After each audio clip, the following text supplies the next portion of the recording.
appeared in Japan and been recorded by the Japanese woodblock artist Hirashiki, a print of which I brought earlier. And I believe we do have a shot of that print, so we'll add that in to make sure we're able to see that woodblock print. And could you explain a little bit about, because it looks like foxes and cranes, the shapes are very mysterious. There were little tongues of flame appearing over these very feline-looking, cat-like creatures who were vixens, female foxes.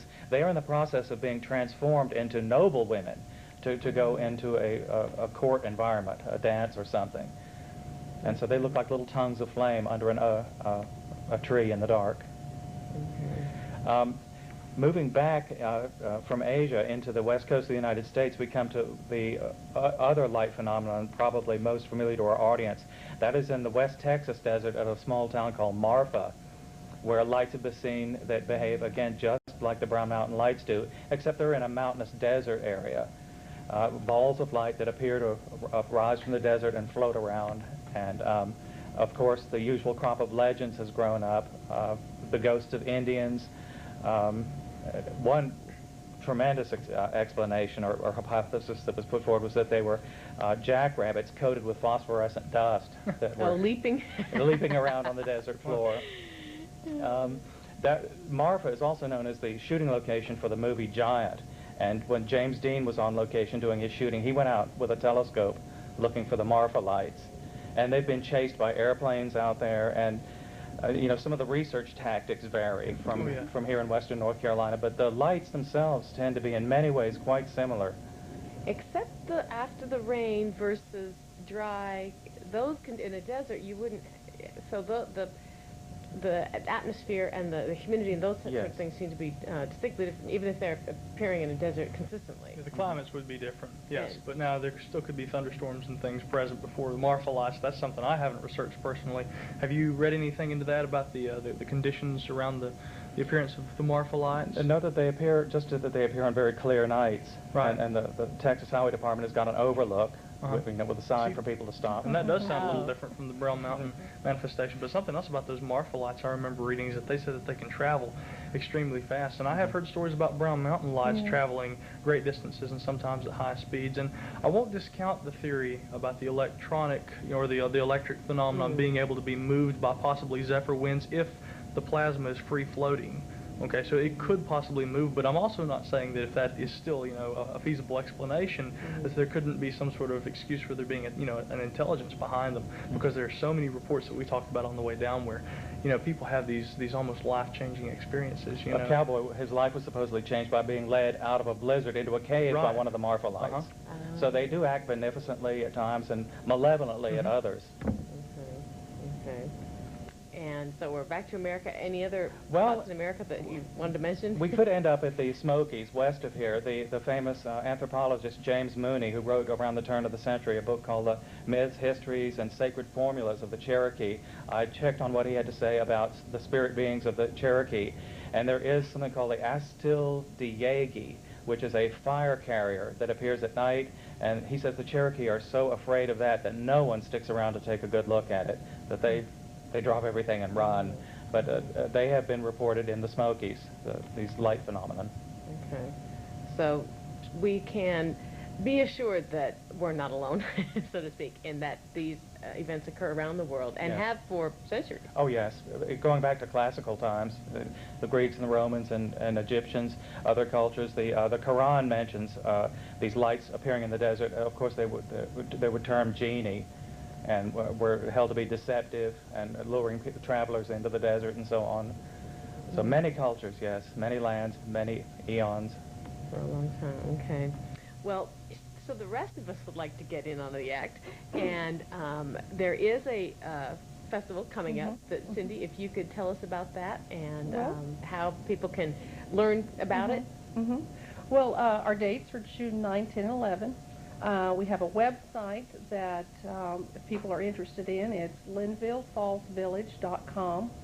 And this is a community effort. I'm the chairperson of the festival.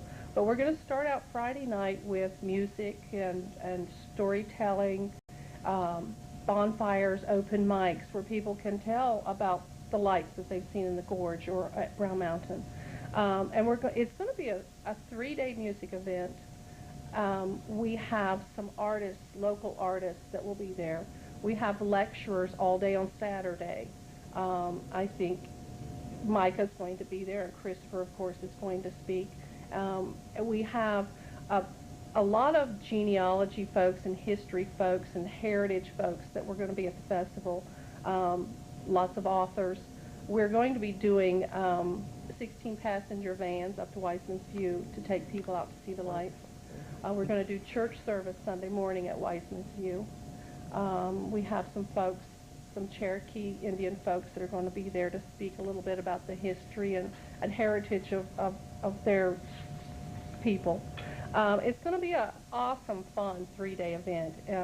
We're hosting it in downtown Linville Falls Village. We're going to have plenty of food. And it's just going to be fun. You know, everyone has a different opinion about the lights. And it's going to be interesting getting all the different opinions in the same place. So we're looking forward to it. We welcomed skeptics, anyone who wants to come. Yeah, everyone. And is it free and open to the public? It is free and open to the public. So anyone can come and attend.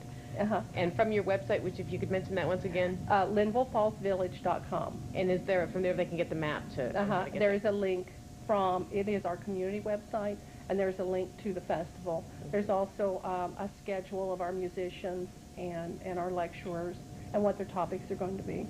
But it's going to be just a fun day, fun day. We really want to enhance the history and heritage of our community, our area, along with embracing the light and the mystery of that.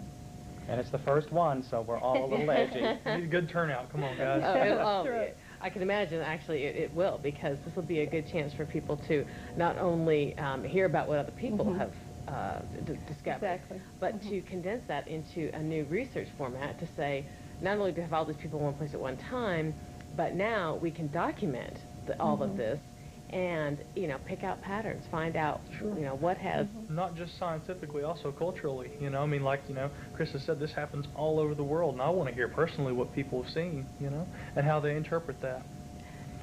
Does the mountain have a history of a particular race or a particular tribe, or anything historically that would account for activity just based on human activity there? There's a legend that in the year 1200 a great battle was fought between the Catawba and the Cherokee, and that the lights represent the spirits of the grieving women, the maidens, searching for the loved ones. But that has all the aura of a myth about it. As I said, it's a Forest Service property now, and it is honeycombed, I think, with 40 miles of off-road vehicle trails. So it's a recreation area.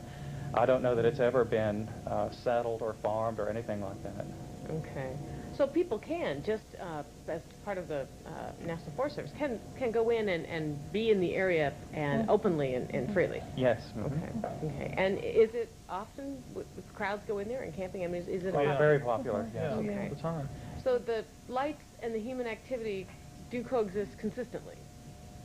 There doesn't have to be a particularly quiet night or in order for the lights to be out? I would assume probably that more sightings of the lights actually take place than we have any kind of record of. And probably people from out of town, you know, come into town and they'll see these things and they'll be passing, you know, and see these lights and not know what they are, and they won't know that it's, you know, any kind of phenomenon that people are interested in and that want to be a part of here in this area. And, you know, that kind of goes with them to the grave, you know. You know what I mean? You know? We don't learn. Okay. Exactly. Okay.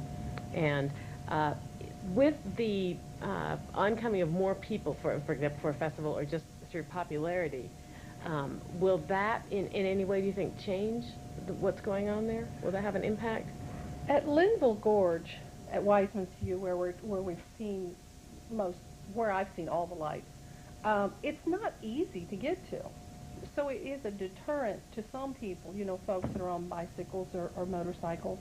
It is a 4.4-mile gravel road, and that is a deterrent in itself. I think if it was paved all the way to Weissman's View, my golly, they'd have to put red lights to